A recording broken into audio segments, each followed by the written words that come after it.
Assalamualaikum warahmatullahi wabarakatuh. Salam Gelora, semangat Indonesia. Sahabat Gelora, ini hari kedua tahun 2022. Kita masih dalam suasana liburan awal tahun dan juga baru saja menikmati leg kedua dari pertandingan final Indonesia melawan Thailand. Walaupun kita kalah, tapi kita tidak sesedih pada leg pertama kemarin. Tapi kita tidak tahu seperti apa suasana batin masyarakat kita menghadapi tahun 2022 ini. Nah, sahabat Gelora, sore ini saya ngobrol, ngeteh ini dengan, saya tidak tahu bagaimana menyebut orang ini ya. Apakah dia pemimpin oposisi tapi dia tidak punya partai ini, atau apakah dia presiden akal sehat Indonesia? Itu yang sering kita tahu, yang karena ide-idenya, narasinya dan gagasan-gagasannya yang original, orang-orang menyebutnya sebagai presiden akal sehat Indonesia. Tapi kalau saya cenderung menerima satu sebutan yang baru tadi saya tahu ini Jomblo Sakinah, Rocky Gerung. Ya, jomblo Sakinah. Sakinah itu artinya saya berpikir secara amanah. Terima kasih, brother Ustadz Anies Mata, yang selalu berupaya untuk memberi harapan kendati suasana tadi betul tuh, suasana hati, suasana batin bangsa ini seolah-olah nggak punya harapan lagi. Tapi yang nggak punya harapan adalah kekuasaan. Kalau bangsa selalu mesti hidup dengan harapan. Nah, itu pentingnya kita coba ngobrol kecil, apa sebetulnya yang bisa kita sumbangkan agar supaya kita bisa menggelorakan kembali pikiran publik. Kira-kira itu tema hari ini. Tapi saya dengan mau cara tanya, santai gitu. saya mau nanya dulu nih, Bang Rocky sendiri ini secara pribadi nih, suasana batinnya kayak gimana masuk? Suasana batin saya tergantung siapa yang bertanya tuh. Kalau yang bertanya orang istana, ya batin saya ikut mengkerut. Kalau Gelora yang bertanya atau yang ajak ngobrol, pasti saya bergelora suasana batin saya. Begitu. Waduh. Mantap kalau begitu. Ya, kita mantapkan terus. Politik mesti kita mantapkan. Kita bergembira karena kemampuan kita untuk menghidupkan harapan ke depan itu tidak tergantung pada konflik di istana, macam-macam situasi ekonomi. Karena kita percaya kita mampu untuk menghasilkan kembali Indonesia dengan menunggang gelombang rakyat yang adalah gelombang pikiran. Wih, Waduh. cukup ya sebagai tagline ya. Tapi saya mau nanya dulu, kenapa ini orang nyebut Bang Rocky ini sebagai jomblo Sakinah ini? Saya nggak ngerti kenapa, mungkin mereka iri kejombloannya, tapi kemudian ada predikat Soalnya Sakinah. fansnya paling banyak ibu-ibu soalnya. Iya kan, iya oke, saya sebagai jomblo Sakinah. Mungkin karena itu membuka peluang bagi semua orang jadi. Ya, saya mesti edit dulu tuh, yang peluangnya terlalu besar, padahal thresholdnya kita nol tuh bahayanya. Bisa semua masuk. Kalau di sini saya pasang threshold 20% Udah gitu ya. dalam kejombloan gitu. Kalau politik harus 0%. Harus 100%.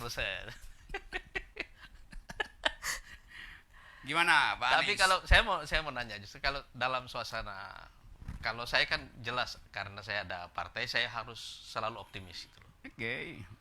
Tapi saya mau tahu gitu loh, apakah dalam situasi sekarang ini gitu, rakyat di sana ini menurut Bang Rocky ada harapan atau ada alasan untuk tetap punya harapan?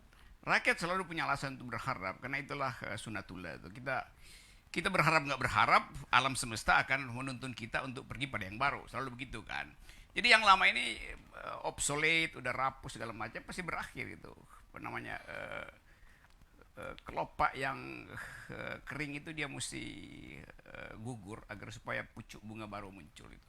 Jadi setiap kali kita berpikir tentang Indonesia, kita seolah-olah menganggap wah ini udah sebetulnya sudah berantakan nih bangsa ini kan. Tapi kenapa dia berantakan? Karena tidak dituntun oleh ide itu. Jadi kalau saya rumuskan misalnya, ini negeri yang sekedar dijahit, tidak diobras. Jadi keliaran kemana-mana kan. Nah, saya berharap supaya semua aktivitas politik baru, apalagi partai baru semacam Gelora, mampu mengobras bangsa ini, supaya ada pola kemana kita mengarah tuh.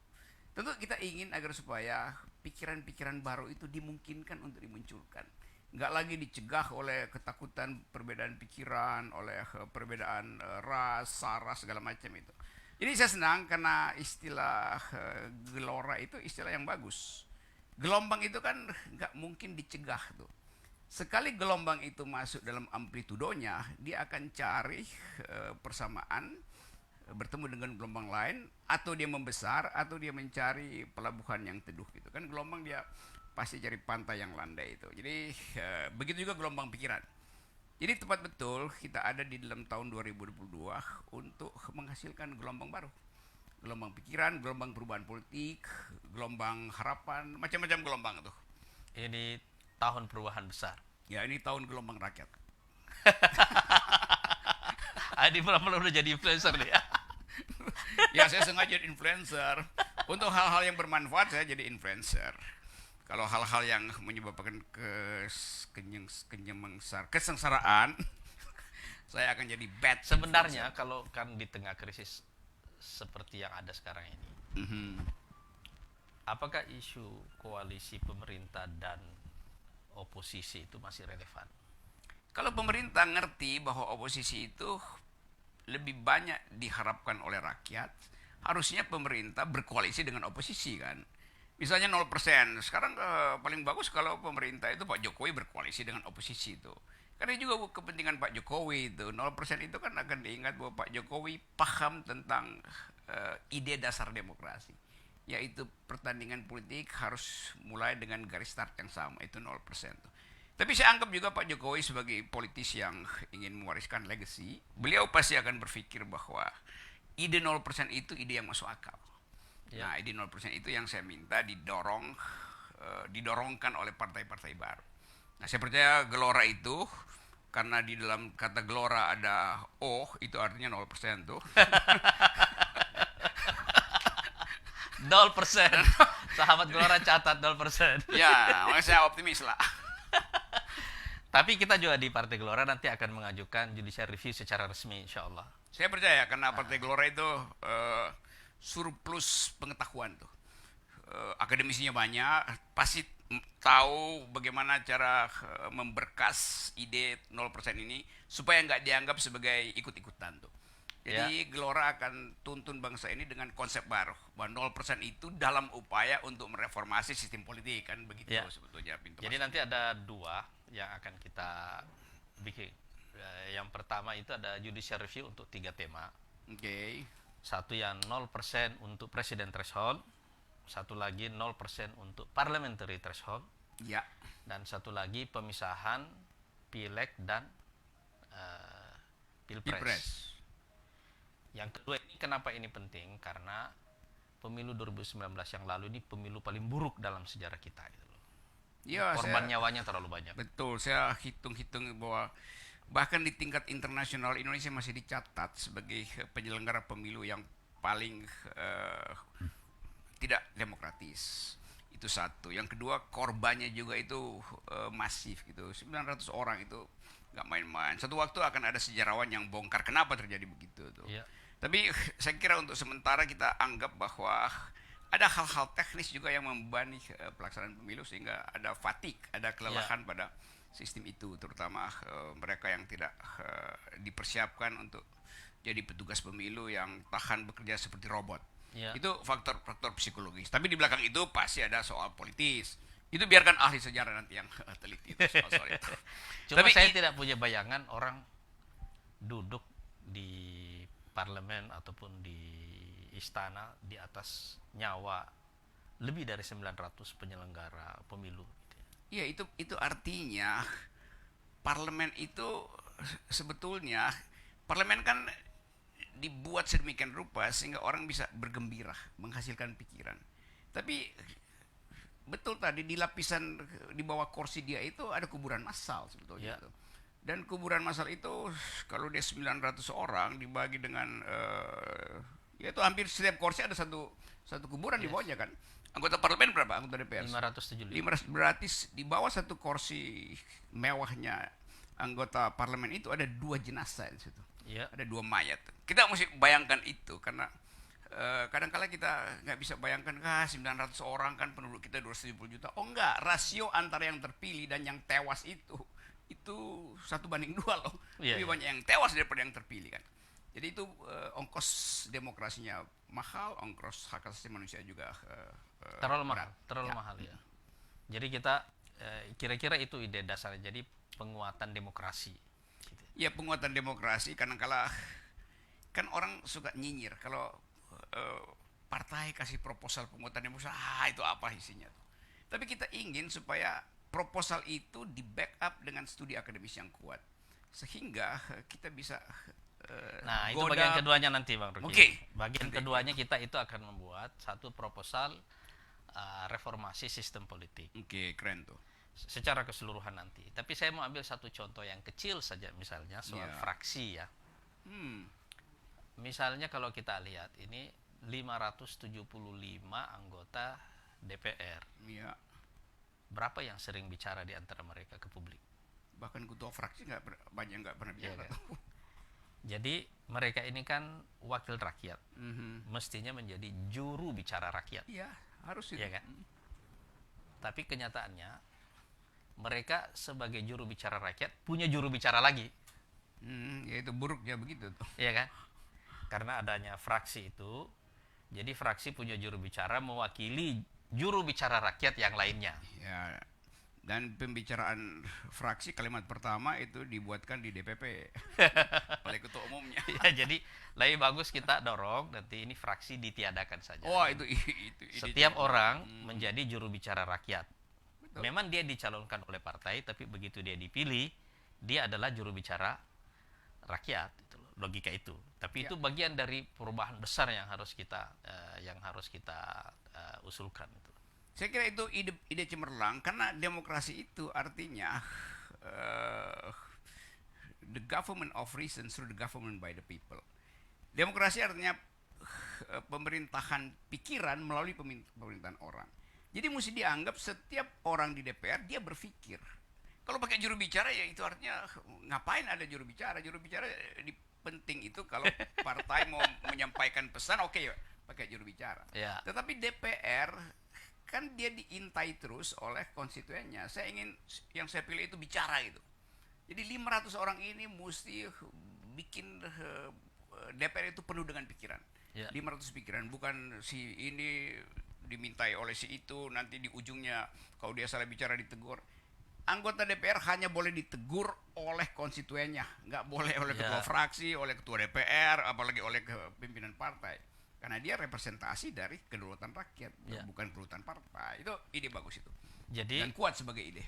Jadi DPR itu kan seharusnya dia menjadi akal kolektif bangsa Indonesia. Oh, ini istilah keren nih, akal kolektif tuh. Maksudnya begini, ini ada 575 orang yang dipilih oleh rakyat yang untuk seharusnya mewakili mereka kan. Ya. Jadi DPR itu sudah takdirnya itu gaduh. Oh, iya, memang gaduh, memang ribut karena dia representasi dan perbedaan kita justru ada di situ semua kan. Iya. Disitulah dia diwadahi, semua perbedaan itu diwadahi di situ. Iya kan? Iya betul. Ya istilah parlemen sendiri, parler dalam bahasa Prancis artinya bicara keras, itu jadi pasti gaduh kan. Kalau pakai juru bicara ya pasti nggak ada kegaduhan karena speakernya satu, bahkan speakernya cuma satu pun itu seringkali ditutup oleh pimpinan sidang speakernya, mic-nya. Tapi karena ini tahun perubahan besar kita ngeteh dulu Bang Riki. Ya. Ini tehnya hijau.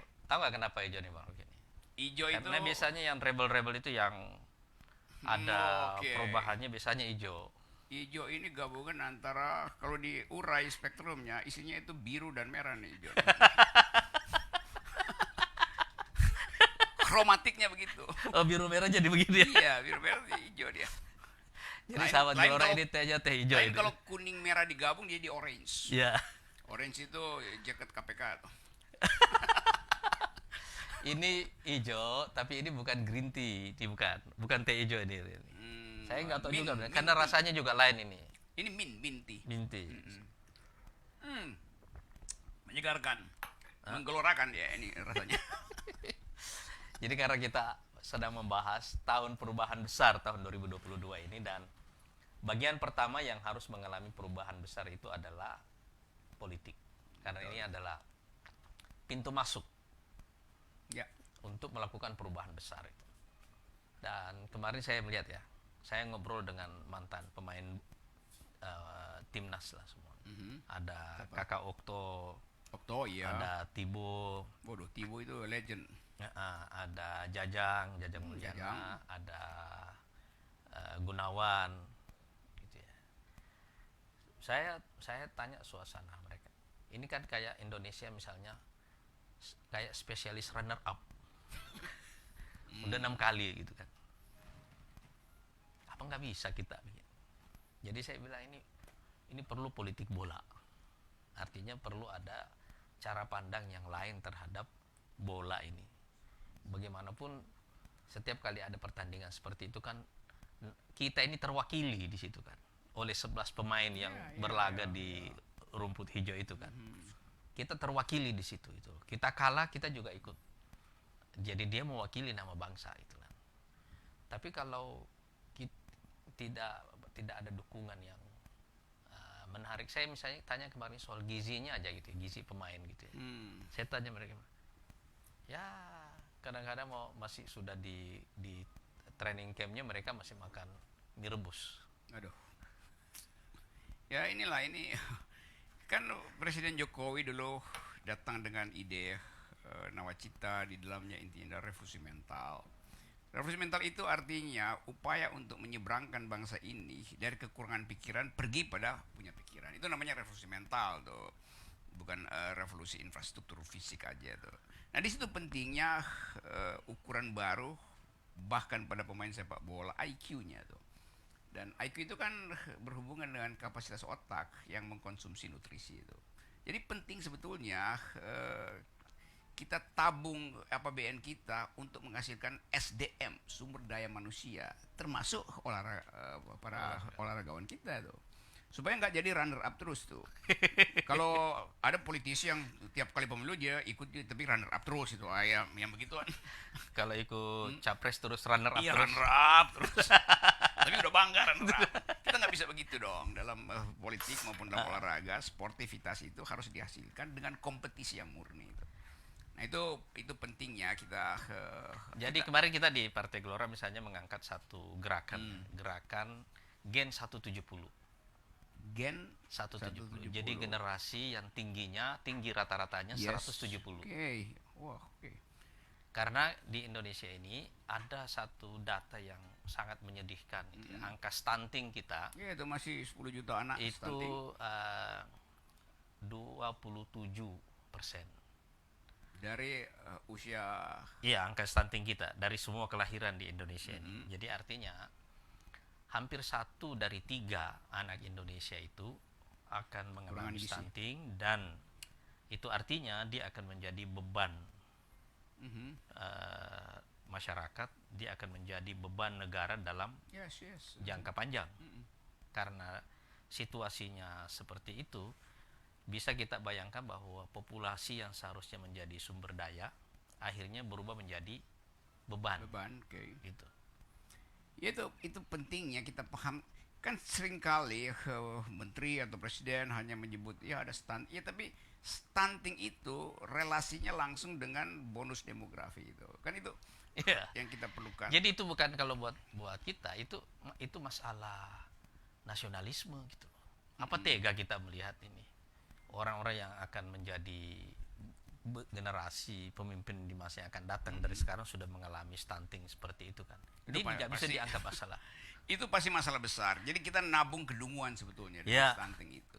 Karena anak itu di dalam formative years-nya dari 3 sampai 7 tahun itu, kalau dia kekurangan gizi dan mengalami stunting di usia itu artinya 20 tahun ke depan otaknya itu defisit 20% itu. Kemampuan otak untuk memproses informasi. Artinya gampangnya IQ-nya akan turun kan. Padahal dunia ke depan itu akumulasi IQ dunia itu tumbuh secara eksponensial. Jadi kalau kita gagal memanfaatkan keadaan sekarang dengan secara fisik kita ukurkan 170 itu. tapi juga secara IQ. IQ. Mesti begitu. Nah, ini tugas presiden ini akal Nah, sehat. ini saya udah mulai tugas itu saya mulai hari ini. Dengan Ini tugasnya meningkatkan- presiden akal sehat. Ya. Meningkatkan IQ Ya, itu. anak-anak Indonesia. Nah, pembicaraan ini dalam upaya meningkatkan IQ. Makanya kita harus lawan stunting gitu ya. Ya, kita lawan stunting karena itu penghinaan terhadap manusia tuh. Iya. Padahal perintah konstitusi adalah cerdaskan kehidupan bangsa, rawat orang miskin. Nah, stunting itu disebabkan karena negara tidak merawat kecerdasan bangsa dan tidak memelihara orang miskin. Gampang sekali logikanya tuh. Memang itu satu anomali besar ya, bahwa kita sekarang misalnya masuk di grup 1 triliun dolar, artinya negara dengan GDP 1 triliun dolar, masuk di anggota G20, ya kan, dan sekarang apalagi jadi presiden G20. Tapi begitu kita lihat angka Bukan presiden, stuntingnya, ketua panitia. ketua panitia ketua panitia G20. Oke lah, oke. Tapi begitu kita lihat angka stuntingnya 27, standar WHO kan sekitar 20. Menurut saya standar WHO pun juga terlalu tinggi gitu loh. Oke. Jadi ini apa yang kita mau? Apa yang bisa kita harap ke depan kalau ini tidak selesai? Kita bisa bikin proyeksi dengan angka itu. Artinya ke depan kita ubah struktur APBN kita. Itu betul-betul secara revolusioner. Rubah paradigma dari bertumpu pada namanya growth, tapi growth-nya itu nggak netes ke bawah. Jadi kita pindahkan aja secara sempurna bahwa APBN kalau bisa 50% itu untuk nutrisi anak-anak dan untuk membebaskan uang sekolah kecerdasan. Jadi kita push itu supaya orang tahu bahwa Indonesia memang investasi di bidang peradaban melalui IQ. Iya, jadi ini yang kita peningkatan pada indeks pembangunan manusia. Ya, oke. Cuma kita berpikir Human begini. Development Index. Kalau lihat apa namanya di konstitusi kita itu ya, ide para pendiri bangsa kita soal ekonomi itu kan lebih tertuju kepada ide distribusi ya. Iya, betul. Pada sila kelima Pancasila, keadilan sosial, ya kan? Kemanusiaan adil dan beradab. Nah, ini ide itu semuanya mengacu kepada ide distribusi.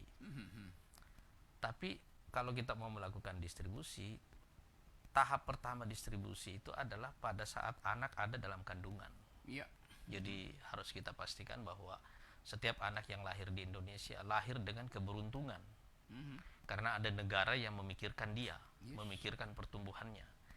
Jadi ini yang akan kita perjuangkan di Gelora ini, agenda memberikan bantuan kepada ibu hamil, kemudian melahirkan, dan 8.000 hari pertama pada kehidupan anak itu dikasih bantuan gizi, supaya waktu dia nanti masuk selesai pada usia pertumbuhannya, tugas negara pada dia itu selesai di situ. Memang ini membutuhkan satu visi dan political will yang kuat, makanya isu stunting ini kita angkat karena kita menganggap ini justru masalah yang jauh lebih fundamental itu. Tapi memang sekali lagi pintu masuknya itu adalah reformasi politik secara besar-besaran itu.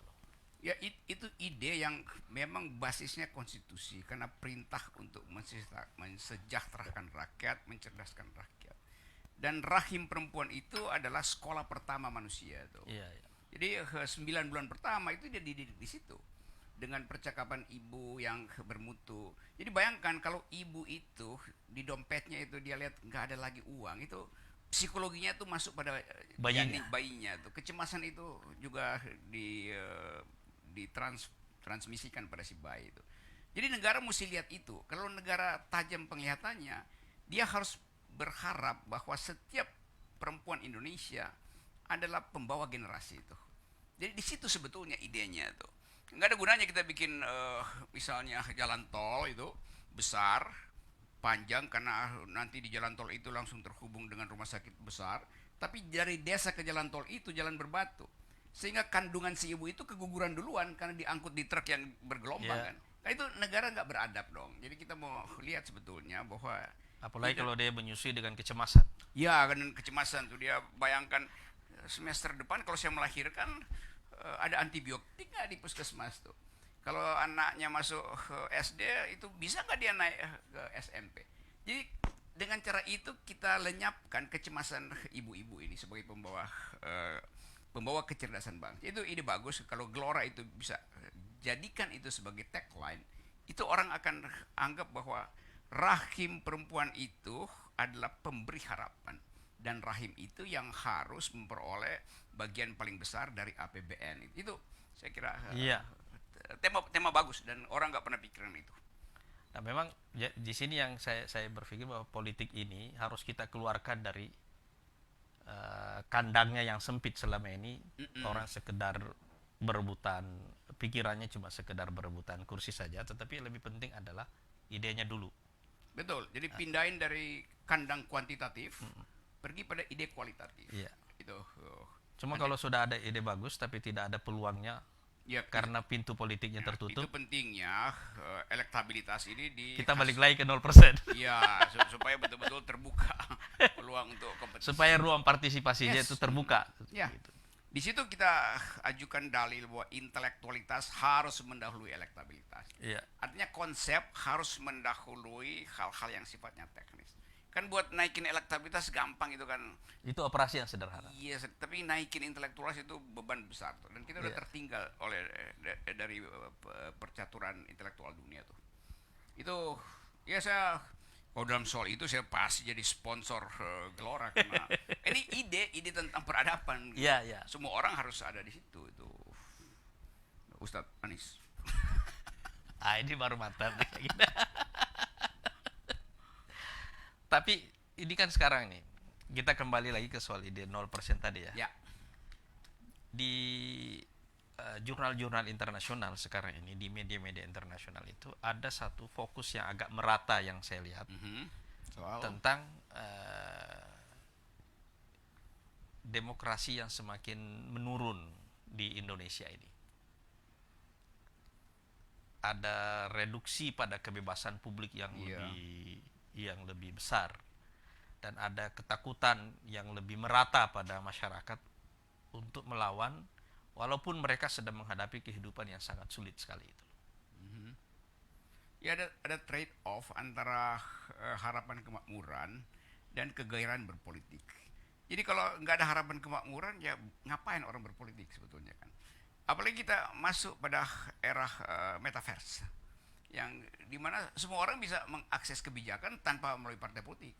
Tapi kita tahu bahwa secara makro politik itu hanya disebut berpolitik kalau menghasilkan keadilan.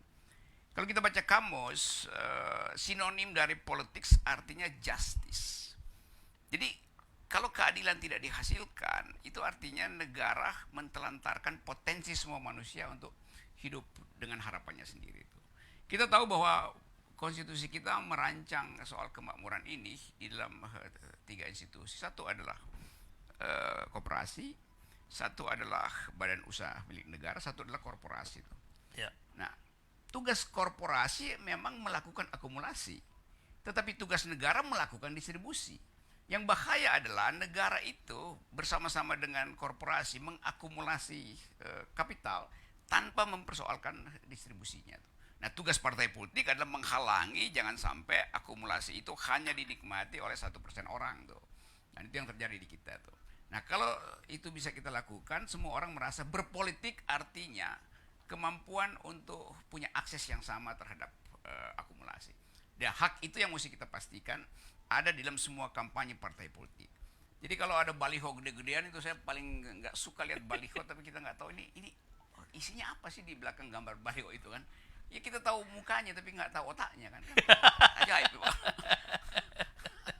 Karena nggak ada pembicaraan semacam ini kan, tiba-tiba udah baliho dulu dari mana. Tapi kalau soal isu kebebasan yang semakin berkurang, iya. yang Bung Rocky rasakan sendiri apa? Memang itu saya rasakan tiap hari bahwa WA-nya diteror, bahwa diolok-olok segala macam. Padahal kita ingin supaya percakapan itu makin lama makin dalam percakapan intelektual. Tapi saya terus terang, saya salah satu yang saya kagumi sama Bang Rocky ini adalah kombinasi antara keberanian dan kecerdasan. Ya karena itu Ini agak jarang nih. Cuma saya mau tanya dulu, kalau cerdasnya saya sudah tahu. Beraninya ini dari mana ini? Karena saya tahu saya di backup oleh gelombang rakyat. Jadi saya berani aja kan.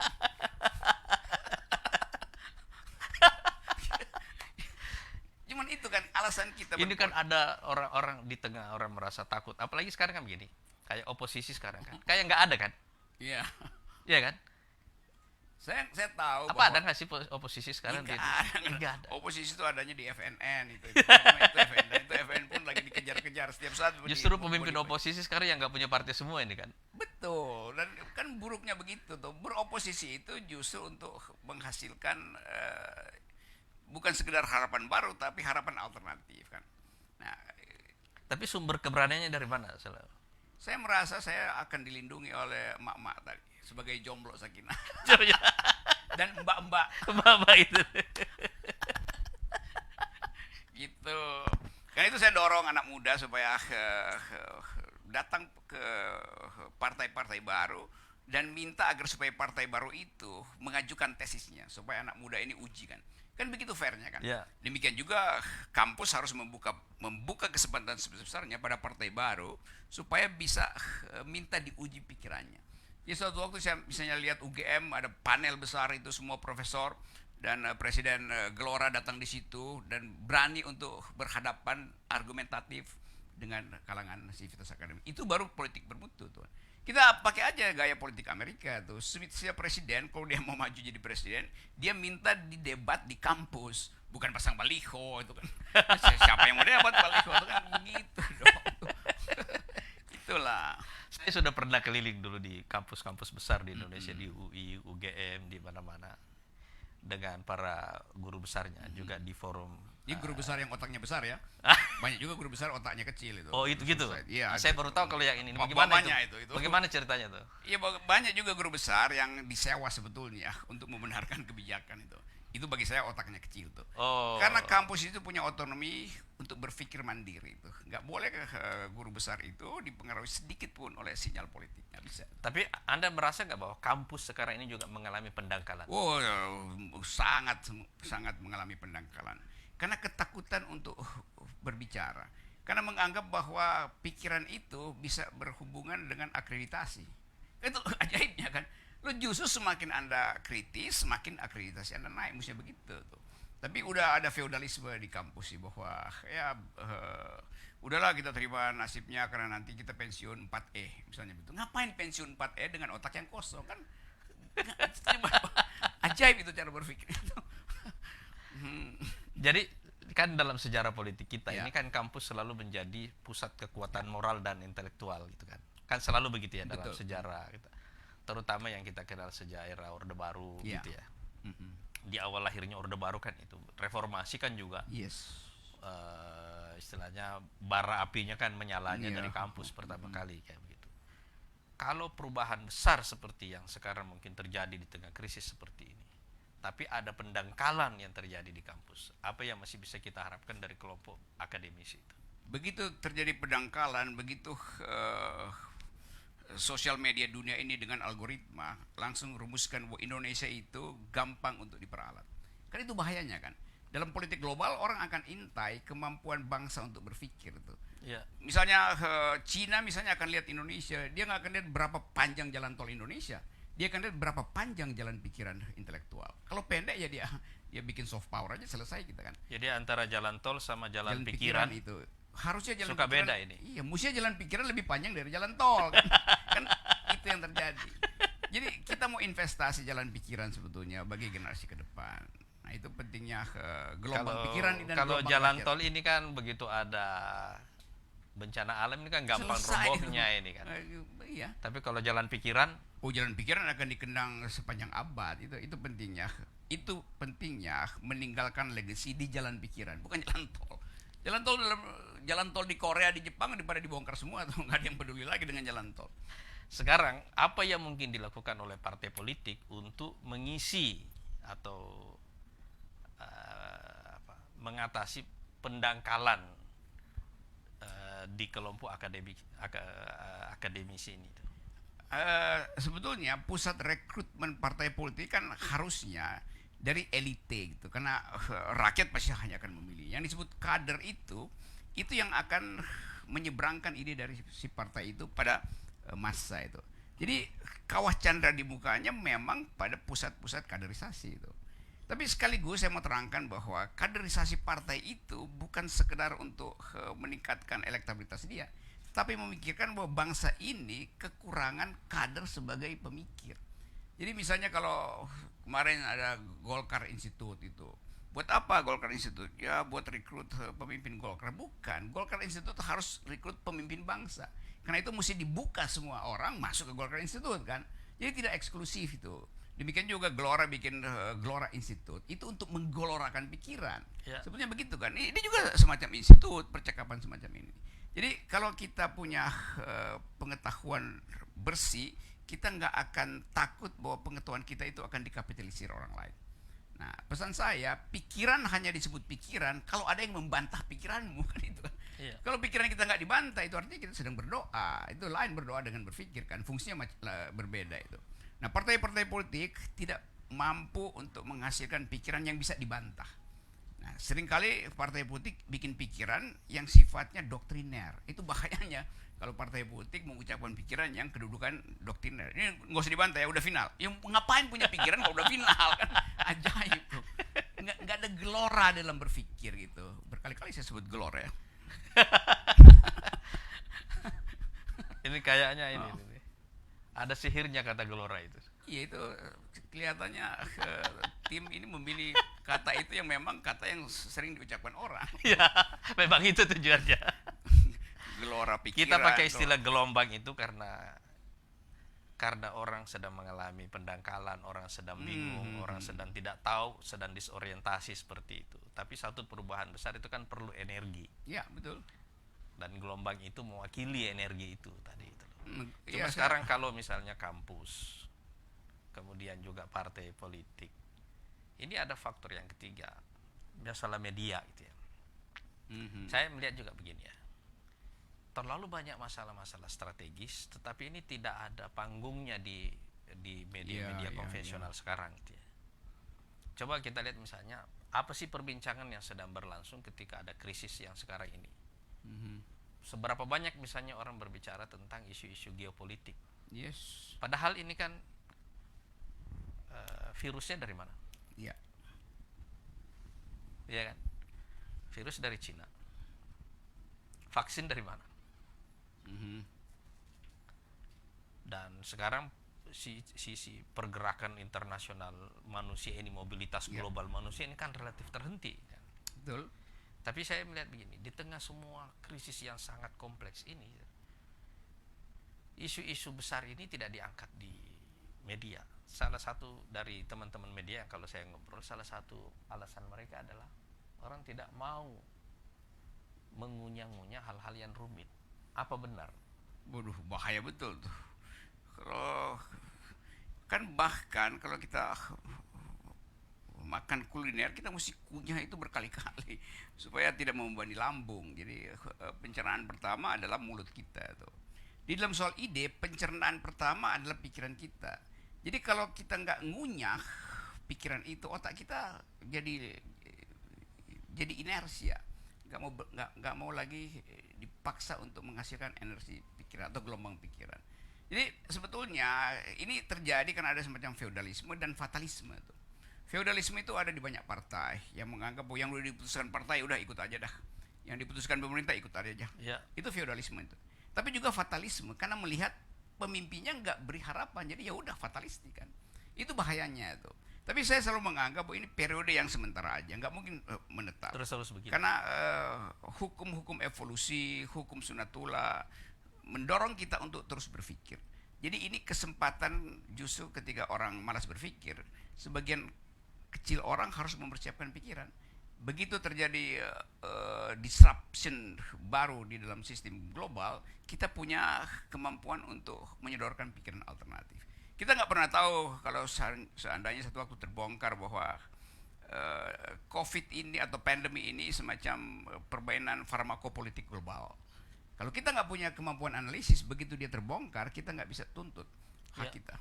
Demikian juga soal kemampuan kita mendeteksi persaingan superpower yang pasti mempengaruhi politik kita tuh. Nah itu yang saya anggap bahwa nggak ada pembicaraan itu di publik.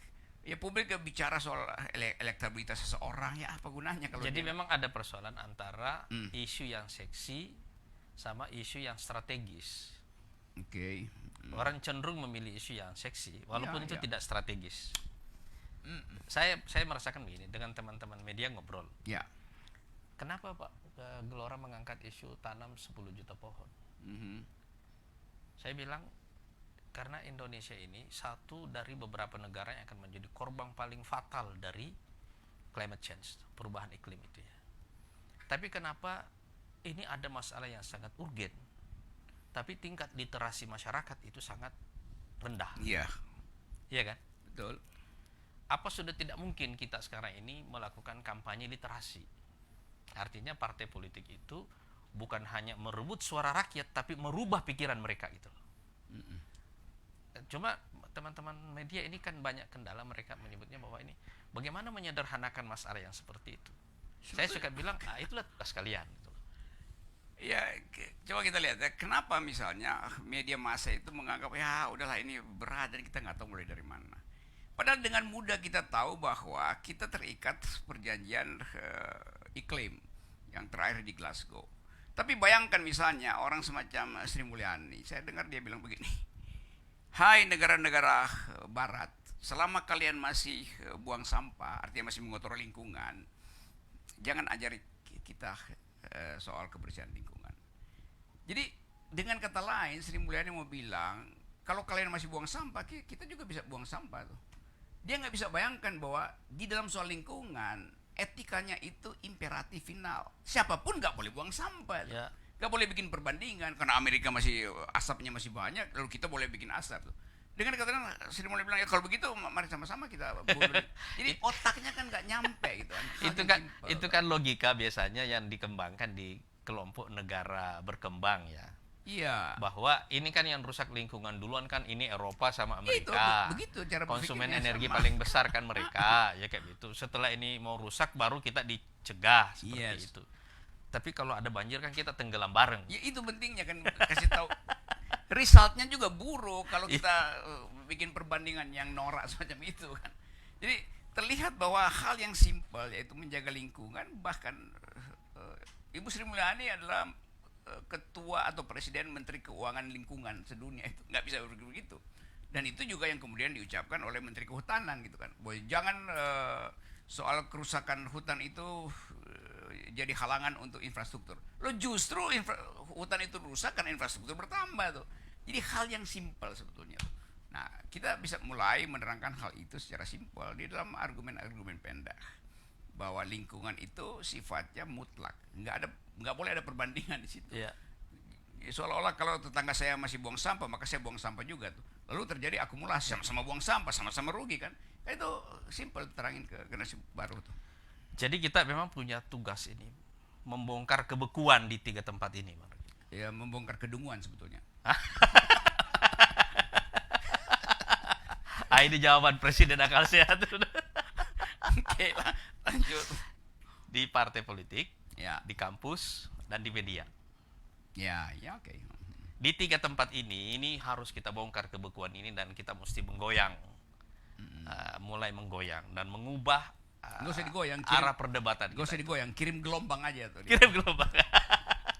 Biar disapu oleh gelombang kecerdasan. Itulah.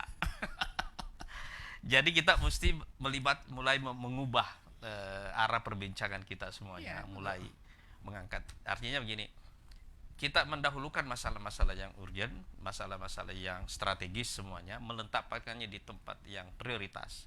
Soal orang nggak mengerti atau tidak cepat paham dengan masalah itu, menurut saya itu kan masalah waktu. Kalau setiap hari orang mengunyah-ngunyah masalah itu, terus disuguhin dengan masalah seperti itu, kan kita kita akan membuka cakrawala publik, dan menurut saya itulah fungsinya partai politik sebenarnya. Ya, Itu betul. adalah alat perubahan. Ya. Jadi agak ajaib misalnya ada partai Gelora misalnya lead di bidang isu lingkungan, tetapi medianya nggak mau untuk menguji ide itu. Ya. Dia langsung kutip aja kata Pak Menteri, Ibu Menteri Kehutanan ya nggak apa-apa deforestasi. Kan mestinya media itu sensor juga tuh. Yang berita begituan ngapain? Atau pertanyakan itu. Ya. Jadi kelihatannya media ini memang masuk di dalam semacam apa yang disebut sebagai ikut arus aja supaya clickbait doang gitu. Padahal sebetulnya fungsi media adalah membereskan logika publik. Ya. Kan itu intinya kan. Thanks ini. Betul ya. Hijau pertama percakapan makin Makin seru. Harus makin seru. Ya. Jadi tiga simpul perubahan ini kalau terjadi di siarnya tiga titik Mhm. ini kan Senayan tidak bunyi ya, kampus juga tidak bunyi, gitu ya. Iya kan? Mhm. Dan media juga mengalihkan perhatian kita ke hal-hal yang kecil-kecil sehari-hari, iya kan? Kan ini yang membuat kita ini seperti sedang kayak orang lagi pacaran, padahal tsunami sedang on the way, Mhm. iya kan? Dulu kan sebab korbannya banyak di tsunami Aceh itu adalah karena kita nggak punya yang namanya sistem peringatan dini. Ya, juga bahkan lebih dari itu, sudah di ambulans dia masih merasa masih pacaran. Kalau ini saya baru dengar nih, saya baru dengar kalau ini. Sahabat Gelora dengar ini. Sudah di ambulans masih merasa pacaran. Oke. Terus gimana, Pak Anies? Kita nggak jadi minum kata. Ya ini pembicaraan ringan untuk hal-hal yang berat. Ya, Iya. pemirsa. Jadi tahun 2022 ini kayaknya kita mesti bikin deal, Bro. Ini Iya. tahun perubahan besar. Ya, tahun mengembalikan pikiran publik, tahun mengembalikan gelombang pikiran publik. Itu intinya. Saya percaya bahwa memang kita akan mulai dari sekarang itu, karena seluruh analisis akademis sudah selesai bahwa negara ini merosotnya pada semua aspek. Jadi mesti ada titik balik itu, dan titik balik itu adalah konsep, pikiran. Nah, kalau kita gelombangkan itu, dia akan kan setiap kali kita pantulkan gelombang, pantul baliknya kan lebih kuat kan. Iya. Echo chamber effect gitu kan, gemanya. Jadi oke, dari kalimat kecil kita bisa dapat kalimat besar. Dari konsep kecil kita bisa dapat konsep besar. Nah, itu hanya boleh atau hanya akan berlangsung kalau kita konsisten memelihara frekuensi untuk menghasilkan gelombang harapan baru di 2022. Kita nggak ingin gelombang itu mempercepat jatuhnya presiden, nggak lah itu. Kita belum gitu kira-kira. Kita percaya konstitusi. Ya, kita lakukan konstitusi. Kalau mau ganti presiden, ganti lewat pemilu. Betul, lewat pemilu, tapi kita mesti pastikan pemilu itu jangan lagi jadi tempat beternak oligarki. Nah, supaya dia nggak jadi tempat beternak oligarki, thresholdnya mesti nol, kan itu intinya tuh. Tapi kalau oligarki ini sendiri, Ya. itu jin apa sih ini kalau oligarki ini? Ini semacam salah DNA sebetulnya. Jadi dia keluar dari laboratorium yang nggak bersih. Kalau itu bersih, nggak mungkin ada oligarki itu. Kita percaya bahwa negeri kita bisa kita hilangkan oligarki ini. Karena di dalam diri oligarki juga akan gontok-gontokan tuh. Karena itu kita sponsori oligarki ini saling memecah belah dulu tuh. Jadi saya bilang begini, Bung Rocky. Partai Gelora ini saya dirikan dengan teman-teman yang lainnya Ya. ini dengan satu tujuan, menjadikan partai ini sebagai partai kaum mustadafin. Yang dalam bahasa Jawa artinya yang Jadi kalau dulu ada partai Wong Cilik, gitu ya. Nah, ini ada partai mustadafin. Ini tangga naik orang-orang yang tidak berdaya jadi berdaya. Iya. Jadi orang harus ada satu instrumen untuk mengalami yang namanya social climbing, gitu ya. Tangga naiknya dia, gitu ya. Iya, saya mau jadi mustahadis di situ. Nah, jadi istilahnya Itu kalau berjihad di bidang mustahadin. jadi kalau dia misalnya tadinya adalah penerima zakat, Hmm. dia harus naik suatu waktu jadi Yes. pemberi zakat. Iya Oh kan? ya. Jadi, nah, tapi kalau kita mau mengubah ini menjadi partai mustadafin, memang kita mesti ngobrol dalam soal oligarki nanti. Iya, pembicaraan semacam itu harus diperluas bahkan itu. Supaya kita nggak dicegah oleh semacam rasa frustrasi, kok oligarki nggak bisa kita lawan, bisa dong. Itu pentingnya kita berpikir di dalam tarekatif gitu, supaya makin Tapi lama disimpan, makin disimpan. marifat. Om Rocky disimpan ini, disimpan Ya. soalnya Nanti tema sesi oligarki itu tema panjang soalnya ini. Oke, Ini masih awal tahun. oke, kita cicil. Jalan perubahan masih panjang, Pasti jalan pikiran lebih panjang dari jalan tol. harus lebih panjang dari jalan tol. Dan gelombang pikiran harus setara dengan gelombang rakyat. Mantap. Sahabat Gelora, kita sudah ngobrol panjang sama Bung Rocky, jomblo Sakina. Presiden akal sehat, tapi mungkin juga bisa disebut pemimpin oposisi. Oke, pemimpin pikiran lah. Pemimpin pikiran. Terima kasih Bang Rocky, Oke. kita sudah ngobrol. Pak Ustadz, Anies asik, Mata, santai. teman-teman salam buat teman-teman Gelora, terutama milenialsnya. Yang berat-berat kita bikin ringan. Mudah sekali bikin dengan yang berat. Yang berat-berat kita tenggelamkan. Oke, sahabat Gelora. Salam Gelora, semangat Indonesia. Assalamualaikum warahmatullahi wabarakatuh. Dukung Gelora, menggelorakan pikiran rakyat. Mantap.